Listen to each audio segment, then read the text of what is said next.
Property विवाद होता है तो क्या आप अंचल अधिकारी के पास जाएंगे? तो जाएंगे तो उनका पावर क्या है? जो सीओ हैं, अंचल अधिकारी हैं, सर्कल ऑफिसर हैं, तो उनको क्या पावर दिया गया? उनका जो पावर है वो क्या है?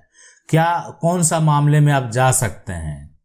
किस प्रकार से आप आवेदन दे सकते हैं जो आपका जो कार्य है वो हो जाएगा? कुछ ऐसे मामले हैं जहां पर जो है अगर उस मामले को लेकर आप अपने जो अंचल के अधिकारी हैं, ठीक है, अगर उनके पास कंप्लेन करते हैं तो आपका मामला का हल हो जाएगा।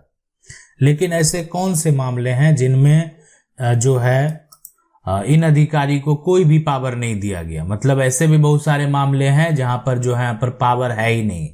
तो जो ऐसे मामले जिसमें पावर है ही नहीं, अगर उस मामले को लेकर आप आवेदन अगर यहाँ पर दे भी देंगे तो क्या फायदा? कुछ नहीं होने वाला है। अगर उसमें कोई अधिकार नहीं है तो आप अगर आवेदन देंगे भी तो उससे कुछ होने वाला है नहीं, उससे कोई विकल्प तो निकल के आएगा नहीं। तो अगर आप किसी भी मामले को अंचल कार्यालय में ले जाते हैं तो अंचल का मतलब यहाँ पर क्या होता है कि अंचल का मतलब हो गया प्रशासनिक जो है ना, ये क्षेत्र का एक कार्यालय है। यानी जो भी आपका एक क्षेत्र है ना, ये जो है प्रशासनिक क्षेत्र का कार्यालय। अब है कि ये अंचल जो आया, मतलब अगर आप एक राज्य की बात करें तो राज्य में क्या होता है, बहुत सारे जिले होंगे, है ना। तो उसी तरीके से ये राज्य है तो बहुत सारे जिले हैं। अब बहुत सारे अगर जिले हैं तो उसमें क्या होगा, अनुमंडल बहुत सारे हो सकते हैं। अनुमंडल जो है वो बहुत सारे हो सकते हैं, हो गया। उसके बाद अनुमंडल के अंदर जो है यहाँ पर अंचल बहुत सारे हो सकते हैं। तो उसी अंचल के अंदर जो है, अब ये जो अंचल है प्रशासनिक क्षेत्र का कार्यालय है और इसमें बहुत सारे पंचायत जो है वो हो सकते हैं। तो इस प्रकार से पूरा इसका जो आप देख सकते हैं ये सिस्टम है, इसी प्रकार से इनका पूरा कार्य होता है। लेकिन आप मामला जो है अपने पंचायत का, अपने क्षेत्र का, अपने अंचल में लेकर जाते हैं तो अंचल अधिकारी का सबसे बड़ा जो सवाल है यही कि मुख्य कार्य क्या होता है। आखिर उनको जो एक राइट दिया गया है, पावर दिया गया, तो उनका मेन जो काम है वो क्या होता है। देखें, सबसे पहले तो ये जो है सरकार के जो अधिकारी हैं, इनको जो भी एक तरह से कार्य हैं उस अंचल लेवल के डिपेंड करता है कि उनको क्या दिया गया। तो जो इनका जमीन से संबंधित जो है, ठीक है, ये मुख्य कार्य आप कह सकते हैं। इसके मुख्य कार्य मतलब इसके अलावा भी बहुत सारे कार्य हैं।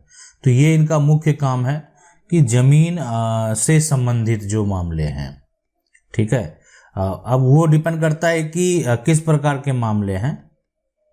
खास करके जो सरकारी जमीन के जो भी मामले हैं वो तो इनका काम ही है उसका निपटारा करना। अब है कि अगर कोई भी जमीन पर मान लेते हैं विवाद हो, ठीक है, अगर विवाद है तो ऐसा नहीं कि अंचल जो अधिकारी, अब कहीं पे लड़ाई झगड़ा हो रहा है, विवाद हो रहा है, तो जो अधिकारी हैं उनका तो काम ही है सुनना, ठीक है। वो जो है दोनों पक्ष को देखेंगे, क्या सही है क्या गलत है, उस प्रकार का कोई आदेश देंगे, ठीक है। तो यानी जमीन का ही विवाद है, कोई लड़ रहा है इस जमीन को लेकर, जो है दो पक्ष लड़ रहा है, तो दोनों पक्ष को जो है ना, दोनों पक्ष को जो है कागज दस्तावेज लेकर जो है बुलाया जाएगा एक जगह पे और उसको वेरीफाई किया जाएगा कि कौन सही बोल रहा है कौन गलत बोल रहा है। अगर कोई भी गलत जो है वो अगर बोल रहा है तो उसके पक्ष में फैसला नहीं होगा, या अभी वर्तमान में एक अधिकारी उसी के पक्ष में फैसला देंगे जिसके पास कागज है।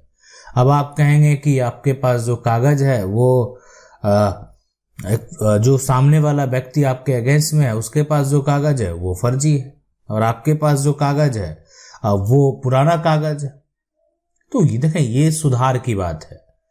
अब ये बहुत अगर पुराना सुधार का बात है, उस तरह का कोई फर्जीवाड़ा हुआ है तो ये साबित करना और इस तरह का आरोप लगाना, इस तरह के मामले को ले जाना, ये अब सिविल कोर्ट का काम है। तो आपको उसके लिए जो है सिविल कोर्ट जाना होगा। लेकिन अगर किसी प्रकार का कोई विवाद है, तो अगर कोई विवादित जमीन है तो उसमें दोनों पक्ष को सुना जाएगा। लेकिन अगर को गया कि विवाद है तो विवाद को सुना जाएगा, ठीक है, सुना जाएगा। अब है कि तीसरा, अगर कोई भी जमीन जो है वो विवादित है, अगर विवादित जमीन है तो अगर उस पे किसी भी प्रकार का कोई भी मकान बना हुआ है तो मकान निर्माण को रोकना, तोड़ना जो है, ठीक है, उस पे किसी प्रकार का कोई एक्शन लेना, उसको हटवा देना, ये पावर नहीं है। ये है ना, विवादित अगर जमीन है और उस पे मकान है तो इसको हम तोड़ नहीं सकते हैं, ये बात आप समझ लें। अब ये जो राइट है वो अंचल अधिकारी को नहीं है कि आप किसी के निजी जमीन के और निजी के मकान को जाके आप तोड़ दें। हाँ, कोर्ट का आदेश आएगा तो उसके बाद जो है उनके पास विकल्प है कि वो जा सकते हैं, उस पर एक्शन ले सकते हैं। लेकिन यही सेम केस अगर यहाँ पर एक तरह से पावर की, तो अगर कोई सरकारी जमीन है, ठीक है, तो सरकारी जमीन में इनको सरकारी जमीन जो है में जो है पावर है ना, ये हो जाएगा। कोई भी अगर सरकारी जमीन रहेगा तो उसमें जो है यहाँ पर उनको राइट दिया गया है, अधिकार दिया गया है, पावर दिया गया है। देखें, और सबसे जो मेन मुख्य काम है कि अगर ये जितनी भी जमीन है उस पे सरकार का काम होता है टैक्स को लेना।